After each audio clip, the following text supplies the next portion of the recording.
Kita kan seringnya dengar nama besar kayak Majapahit ya. Tapi pernah nggak sih kepikiran setelah kerajaan raksasa itu runtuh, emangnya apa yang terjadi? Nah, ini pertanyaan penting banget loh. Soalnya, runtuhnya kerajaan sebesar itu kan ninggalin kekosongan kekuasaan yang gede banget. Dan ternyata dari abunya Majapahit lahir ratusan kerajaan baru yang ceritanya, ya hampir kita lupakan. Nah, buku ensiklopedi kerajaan-kerajaan Nusantara inilah yang jadi semacam jendela kita ke masa lalu itu.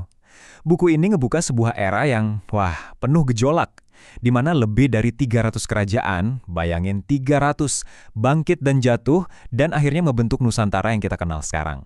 Soalnya, kalau kita lihat buku sejarah biasa, bab setelah Majapahit itu kayak halaman kosong aja gitu kan? Padahal, kalau kita lihat lebih teliti, halaman itu justru rame banget, penuh sama hiruk-pikuk lahirnya ratusan kerajaan baru, yang saling sikut, saling berebut pengaruh. Sejarah Nusantara di zaman ini tuh bener-bener kayak puzzle raksasa. Kepingan-kepingannya kesebar di ribuan pulau. Dan setiap kepingan itu ya satu kerajaan dengan ceritanya masing-masing. Nah tugas kita sekarang ini nyoba nyatuin kepingan-kepingan itu buat ngeliat gambaran besarnya. Sebuah Nusantara yang lagi nyari jati diri barunya. Terus, apa sih pemicunya?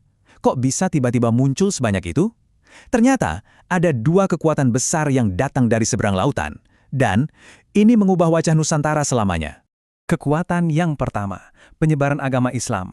Dan ini bukan cuma soal keyakinan baru loh ya. Islam itu membawa perombakan total. Dari struktur sosial sampai politik di seluruh kepulauan, semuanya berubah. Dan barengan sama agama, datanglah kekuatan kedua, perdagangan. Jalur-jalur laut yang tadinya sepi jadi super rame. Dan yang dibawa itu bukan cuma pedagang, tapi juga ide-ide baru. Tiba-tiba, lautan itu bukan lagi pemisah, tapi malah jadi, ya, semacam jalan raya global pertama di Nusantara. Coba deh, bayangin betapa tajirnya Nusantara waktu itu. Setiap pulau punya harta karun andalannya sendiri. Sumatera punya emas dan lada, Jawa punya beras dan tekstil, Kalimantan, emas dan intan, Nusa Tenggara, kuda sama kayu cendana. Nah, jaringan perdagangan inilah yang jadi bensin buat bangkitnya kerajaan-kerajaan maritim yang baru. Nah, kombinasi dua hal tadi, agama dan perdagangan, akhirnya melahirkan sebuah tatanan kekuasaan yang sama sekali baru. Disinilah pergeseran kuncinya. Kita nggak lagi ngomongin raja, tapi sultan. Dan ini bukan sekedar ganti nama panggilan ya, ini perubahan fundamental.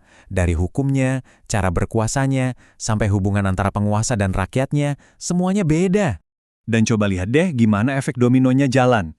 Dimulai dari Samudra Pasai di abad ke-13, terus boom, ledakan besarnya terjadi pas Majapahit runtuh sekitar tahun 1500-an. Kekosongan itu langsung diisi sama Demak di pesisir Jawa. Nah, dari Demak inilah muncul lagi Banten dan Cirebon. Peta politik di Jawa itu kayak digambar ulang dalam waktu super singkat.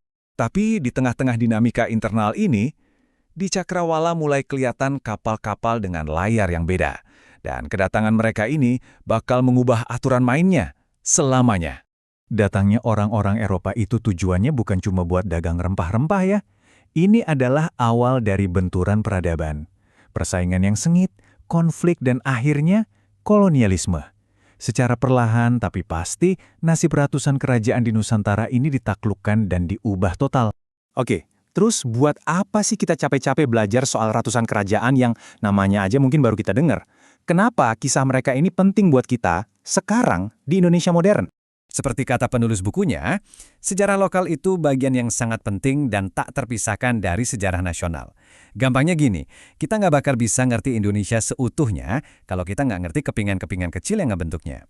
Coba bayangin Indonesia itu kayak permadani raksasa yang indah banget. Nah, setiap kerajaan yang terlupakan ini, mau dia besar atau kecil, mereka itu nyumbang sehelai benang yang unik. Bisa jadi budayanya, tradisinya, atau jejak sejarahnya. Tanpa benang-benang itu, permadani kita ya nggak akan utuh, bolong-bolong. Dan ini nih bukti paling nyata kalau ada kesinambungan sejarah. Garuda Pancasila, lambang negara kita semua.